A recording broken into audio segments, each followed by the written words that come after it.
May bibili daw ng fishball. Pagluto. Ganyan pala yun.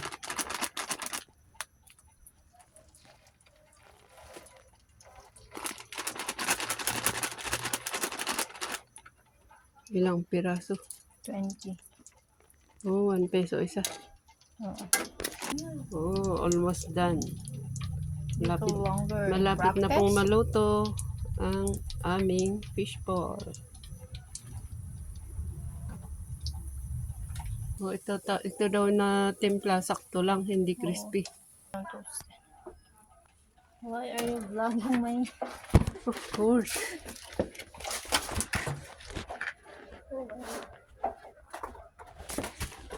Ganun po nila nilalagay. Oh, Manila, iba, tinutusok nila. Tapos nilalagay hindi, nila mas maganda yung ganyan kasi nilalagay nila sa ganito din.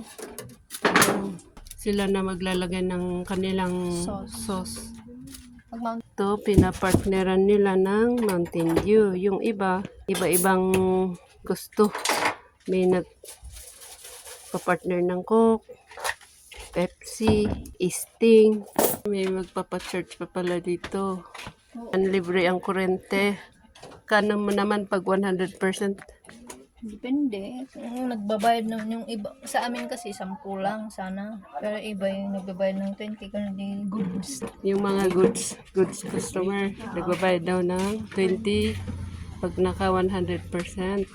Ito po yung mga sauce nila sa kanilang kikiam, fishball, kanya-kanyang taste.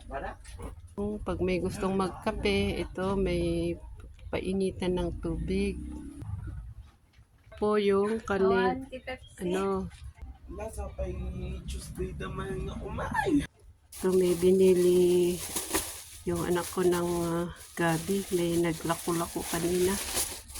Ulam namin na masarap daw ito. Silang magluluto. Hindi ako marunong. Makati yung luto ko nito. Masarap daw.